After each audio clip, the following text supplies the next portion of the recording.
kan ada peran pihak-pihak ya. Kan kita nggak mungkin berjalan sendiri juga untuk melakukan langkah yang besar dan dampaknya sebenarnya global. Kalau dalam konteks yang sederhana, saya sering membayangkan 3 hal yang bisa dilakukan untuk masing-masing, entah individu, entah institusi. Pertama adalah mencegah karbonnya, mengurangi sebisa mungkin dengan mungkin mengganti atau apa dan sebagainya. Yang terakhir baru menebus jejak karbon itu. Kalau ternyata sudah nggak bisa dicegah dan tidak bisa dikurangi. Nah, dalam konteks industri ini, 3 porsi itu yang paling besar yang mana? Kalau dibilang berapa yang paling besar, honestly I do not have the number, tetapi memang kalau yang pertama, tadi Mas Vinu menyebutkan mencegah, betul. Mencegah tentunya dengan pemilihan sumber energi yang punya lesser emission. Pada kenyataannya kan memang kita sudah melihat adanya diversifikasi sumber energi yang dilakukan oleh perusahaan-perusahaan energi dunia. Orang-orang, perusahaan-perusahaan meredefinisikan dirinya sebagai perusahaan energi karena yang dikejar adalah output bukan source-nya kan jadinya, sehingga kita sudah melihat ada diversifikasi ke renewable. Kemudian yang kedua tadi adalah pengurangan. Pengurangan ini adalah hal yang harus dilakukan apabila memang kita harus tetap memproduksi, ya kan? Keseimbangan tadi ya? Iya, betul. Karena itu, dan ini sebenarnya sudah integrated ya dengan bagaimana company masing-masing mengalokasikan sumber daya dan sumber dana.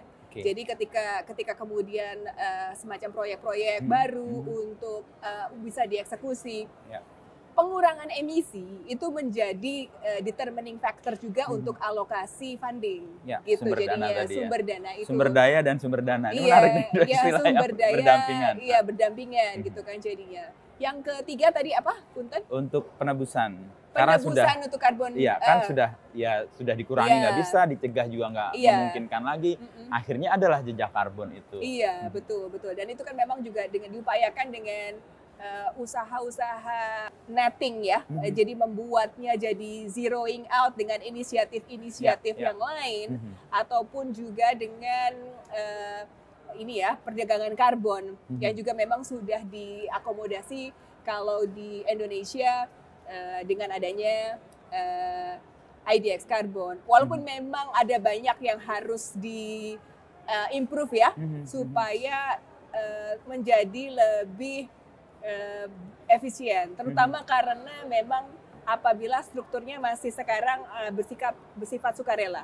But again, itu merupakan suatu hal yang menjadi pilihan, karena sekali lagi setiap negara punya stage-nya masing-masing, punya prioritas masing-masing, sehingga hal-hal tersebut ketika itu menjadi sukarela ataupun menjadi suatu kewajiban akan tergantung dari kondisi negara tersebut. Dan regulatornya sebenarnya. Karena proses untuk kemudian orang patuh kan banyak faktor kan. Betul. Apakah di-enforce dengan regulasi, diharuskan. Tapi kan pasti kan ada konsekuensi ya. Iya. Dan konsekuensinya itu masing-masing akan menghitung juga sih. Karena kan tadi mau bikin keseimbangan antara bisnisnya dan satu lagi sustainability-nya kan. Iya. Tidak akan menjadi suatu formula yang apply for all. Bahkan negara-negara maju pun sebenarnya juga mencari keseimbangan itu. Nah, kalau dalam konteks yang berbeda nih antara satu nasional dan satu global, perusahaan-perusahaan yang multinasional pasti kan punya kayak atau regulasi kah atau aturan kah atau hal yang membatasi atau me-enforce dia. Sementara praktek di sini itu beda tuh regulasinya atau enforcement-nya dan sebagainya. Menyeimbangkan itu dan tetap bisa kompetitif bagaimana? Karena ada pelaku yang berbeda kan? Iya, betul. Dan sebagai negara ya, sebagai negara untuk dapat mengundang investasi, tentunya tetap harus mengambil benchmark terhadap praktek-praktek umum di negara lain. Apa saja yang dapat mengundang orang untuk terus berinvestasi. Kalau kita membuat sustainability sebagai salah satu fokus utama, kembali lagi ya kayak tadi ya, regulasi yang memungkinkan untuk dilakukannya pengurangan emisi itu bersamaan dengan continuity bisnis secara komersial. Tapi memang hal tersebut ini bukan hal yang mudah. Pada dasarnya ini adalah trajektori yang menarik ya dalam beberapa tahun terakhir dan beberapa bulan belakangan. Beberapa bulan karena ketegangan karena geopolitik ya. Iya, karena geopolitik dan itu akan membuat perlunya teknologi yang lebih rendah biaya untuk rendah emisi. Wah, itu tantangan yang berat itu ya? Berat, iya. Rendah biaya, rendah emisi. Sekali lagi, kita dulu personal komputer, baru Apple launching ya. Sekarang kita amazing bagaimana teknologi itu evolve, teknologi untuk drilling juga evolve. Jadi untuk dapat untuk dapat memproduksi minyak juga, minyak dan gas juga evolving. Jadi ya memang hal-hal tersebut itu kita terus harus terus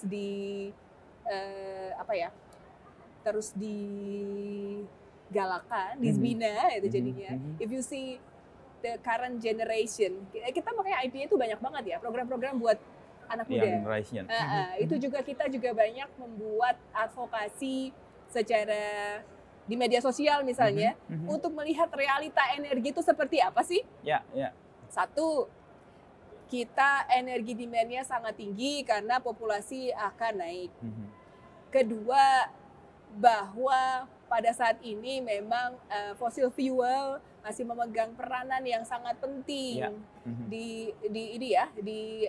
sebagai sumber energi di negara kita. Tiga, transisi energi itu tidak bisa semerta-merta. Dulu tuh sempat ada selalu dibilang bahwa seperti hal-hal seperti kayak sumber energi biomasa misalnya, nantinya itu akan digantikan oleh oil and gas. Orang masih bakar kayu loh sekarang. Itu udah berapa tahun yang lalu kan. Jadi tidak segampang itu memang untuk menghilangkan satu sumber energi dari energi mix kita. Batu bara misalnya, itu memang banyak sekali dikritisi karena dianggap kotor itu jadinya. Tapi itulah yang ada di negara kita. Itulah sumber energi yang memang berkelimpahan. Tapi memang ada juga kan kita juga bisa ada berkelimpahan juga seperti kayak natural gas di kemudian hari yang bisa dikembangkan. Jadi saya harus merujuk kepada kebijakan pemerintah juga dalam hal ini. Dan sebenarnya kalau kita ngelihat Rouen itu sudah selaras.